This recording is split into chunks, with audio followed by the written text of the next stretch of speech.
Harry with Pro Smoke Bets, and we open up this segment with the bets always. But hey, this time around, you got to go on the website, man. Click on bets and you'll get it this time. If you want the write-up, it's there too. The reason I say that is because we had half our bankroll on Mauricio Rufy. But UFC 324 between Gaethje and Pimblett, we had Justin Gaethje, right? We had Volkanovski here also on UFC 325. So the point is this, we're cashing. All right, so we published the fight card on Instagram.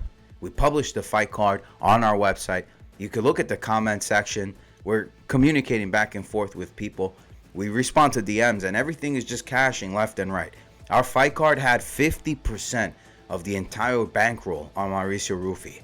And then 20% of that gives us plus 120 on Volkanovski and Shakur Stevenson parlay. Wow. And what do we have this weekend?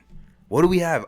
Bautista versus Vinicius Oliveira. What a great fight card. What a relief you're going to feel. It's going to feel nostalgic like the ESPN days, because UFC 324, I mean, really, the only fight that really made it for us was Gaethje Pimblett. Sydney, Australia, I mean, what a relief it was to see Volk win the title, right? He defended it. That's really all it was. Mauricio knocking off Fiziev. That's it. That's the highlight. But this weekend, Mario Bautista versus Vinicius Oliveira. You open up with a fight that won't go the distance, I believe, in Priscilla Cachoeira and Segula, Russian striker. Let's get into it. We got the fight of the night, man. This one is going to be controversial. Amir Albazi, Kyoji Horiguchi. Why do I say controversial? Because everyone's betting Kyoji Horiguchi, and we do believe that the UFC wants to run it back with Manel Kape. It might be Manel Kape's first title defense, ideally. With that pace, that speed, who doesn't want to see Kyoji Horiguchi?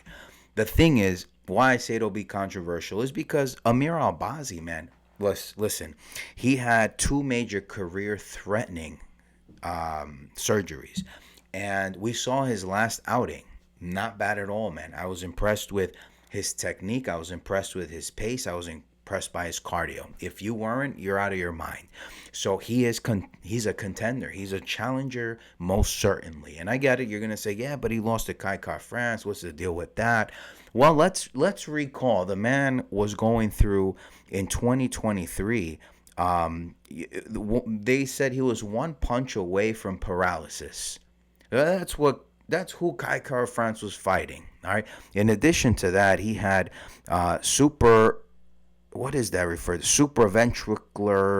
tachycardia, and that required heart surgery. All right. There was irregular beating, so he had open heart surgery, and then in 2024 he had the spinal surgery, right, where they had a procedure to fix an injured neck that was severely impacting his left arm mobility, really, right, where your heart is positioned as well. So you have all this blood flow, all these problems, a hand that would become numb, and what a mess that was. And so I believe he's incredibly deserving of winning a decision here, but it will be Kyoji Horiguchi who I believe the judges are going to bless and help move on.